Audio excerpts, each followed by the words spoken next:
Pessoal, todo tipo penal ele tem um efeito natural, né? O efeito decorrente de uma condenação, tá?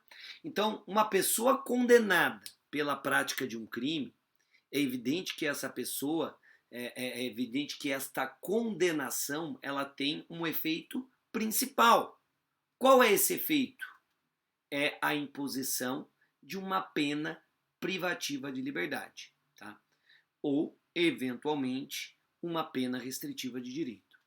Fato é que a consequência principal, o efeito principal de uma condenação é a imposição da pena.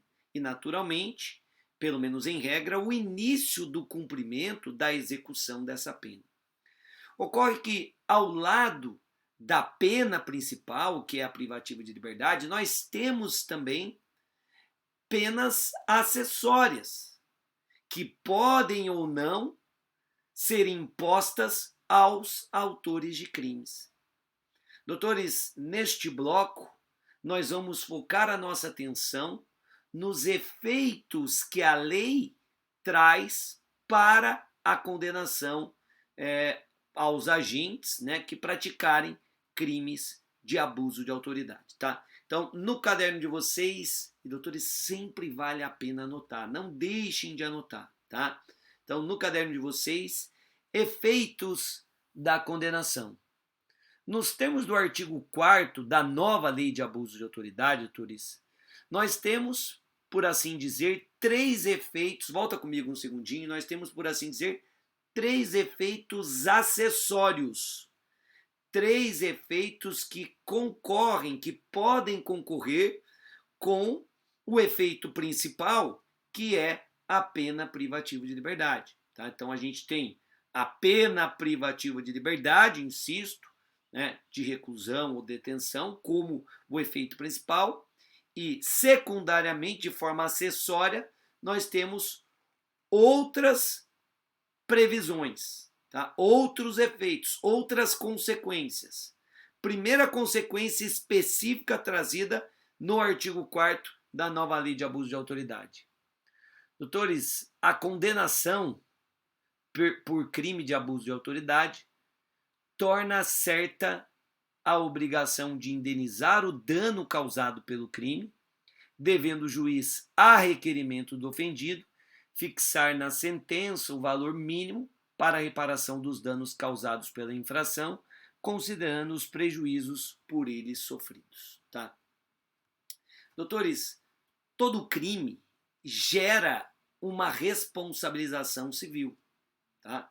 Então, ao lado da responsabilização penal, surge também a responsabilização civil, possível dano moral. Então, a partir do momento que você tem uma sentença condenatória transitada em julgado, já surge aí a possibilidade de você buscar na esfera civil, ou seja, na esfera extrapenal, uma reparação pelos danos que o crime te causou. Muitas vezes são danos materiais e muitas vezes danos irreparáveis, mas que podem ser mitigados por uma responsabilização na esfera civil. Danos morais, doutores, dinheiro. A regra geral do Código de Processo Penal está no sentido de que, com a condenação transitada de julgado, na condenação, o juiz já deve estabelecer um valor mínimo a título de reparação pelos danos causados pelo crime. Esta é a regra geral lá do Código de Processo Penal. A nova lei de abuso de autoridade, a meu ver, foi infeliz aqui, e é isso que pode cair na sua prova. Por quê, doutores? Porque ela exige que o juiz só possa fixar esse valor mínimo a título de reparação se houver requerimento do ofendido, requerimento da vítima. Cuidado, porque é isso que vai cair na sua prova. Porque, na regra geral, para que o juiz estabeleça o valor mínimo a título de indenização, de reparação, não é necessário que o ofendido, que a vítima, requeira esta fixação. Agora, em se tratando de crime de abuso de autoridade, nos termos do artigo 4º da Lei de Abuso de Autoridade, é preciso que haja esse requerimento, doutor, isso vai cair em prova. Nos termos do artigo 4º da nova lei, o primeiro efeito da condenação é tornar certa a obrigação de indenizar o dano causado pelo crime, devendo o juiz, a requerimento do ofendido, fixar na sentença o valor mínimo para a reparação dos danos causados pela infração, considerando, para tanto, os prejuízos por ele sofrido, tá bom? Então, cuidado com isso, muita atenção para essa exigência do requerimento por parte do ofendido, tá? Segundo efeito da condenação, doutores, o condenado com trânsito em julgado por crime de abuso de autoridade, ele terá a possibilidade de efeito acessório secundário da perda do cargo, do mandato ou da função pública, tá? Então, outro efeito da condenação é a perda do cargo, mandato ou da função pública. Em complemento a este efeito secundário ou acessório, temos também a inabilitação para o exercício de cargo, mandato ou função pública pelo período de 1 a 5 anos. Tá? Então, para além da perda do cargo, doutores, o juiz ele pode fixar também a inabilitação, ou seja, a impossibilidade do agente tornar a exercer outro cargo ou função pública pelo período de 1 a 5 anos. O juiz vai ter essa flexibilidade, né, neste prazo de 1 a 5 anos, a depender do caso concreto. Cabe ao juiz dar a resposta adequada para a prevenção e repressão ao crime. Ele vai fixar ali o prazo mais adequado para prevenir e reprimir ao crime praticado pelo agente. Tá? Então ele pode fixar essa proibição, essa interdição para exercício de outro cargo ou função pública pelo prazo de 1 a 5 anos. Tá? O que é importante aqui? Observação, doutores. Os dois últimos efeitos são condicionados à ocorrência de reincidência. Então, façam essa observação, doutores. Esses dois últimos efeitos, que são os mais relevantes, perda do cargo e inabilitação para o exercício do cargo, mandato ou função pelo período de 1 a 5 anos, esses dois efeitos da condenação não são automáticos. As bancas adoram cobrar o efeito da condenação, automático ou não. A gente viu, por exemplo, volta comigo, que lá na lei de organização criminosa, a perda do cargo do funcionário público envolvido com a organização criminosa é um efeito automático.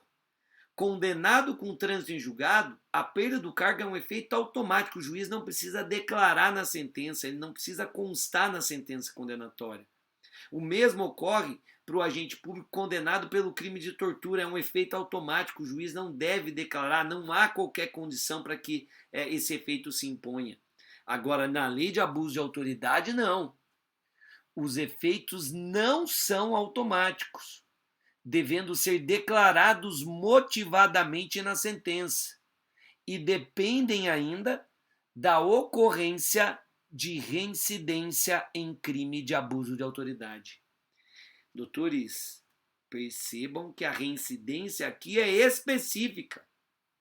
Se o agente ostenta uma condenação por crime de furto, e aí essa condenação transitou em julgado, e ele pratica um crime de abuso de autoridade, doutores, por não se tratar de reincidência específica, não há que se falar na imposição desses efeitos da condenação. Vale dizer, a perda do cargo e a interdição para o seu exercício pelo período de 1 a 5 anos. Tá? Então, muito cuidado com isso.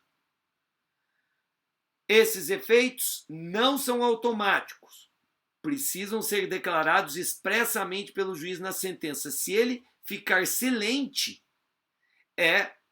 isso significa que ele optou por não impor essas consequências ao condenado. Ele entendeu que essas consequências, esses rigores, eram desnecessários. tá?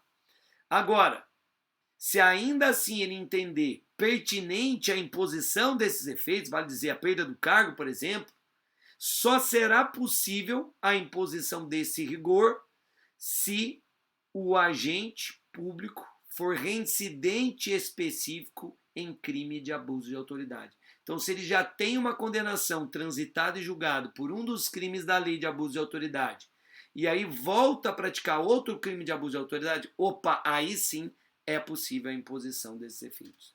Sanini, mas se ele tem uma condenação anterior por crime de abuso de autoridade, mas previsto na legislação anterior, vai ser possível a incidência deste efeito? Entendo que sim, me parece que sim. Tá? O que a lei prevê, a condição que a lei prevê é condenação, é reincidência específica em crime de abuso de autoridade. Se em outro momento ele foi condenado, ainda que à luz de diploma normativo diverso, por crime de abuso de autoridade, se ele voltar a praticar outro crime, ele será reincidente específico em crime de abuso de autoridade, logo é perfeitamente possível a imposição desses efeitos, tá bom? Doutores, dessa parte geral que eu reputo ali, né, que eu rotulo a parte geral da lei de abuso de autoridade, né, antes dos crimes em espécie, para mim, ao lado do elemento subjetivo do tipo, ou seja, do artigo 1º da lei, este artigo que trata dos efeitos da condenação é dos mais relevantes na sua preparação e é o que mais vai cair na sua prova. Então, atente-se, sempre imprescindível a leitura da lei focada na sua preparação.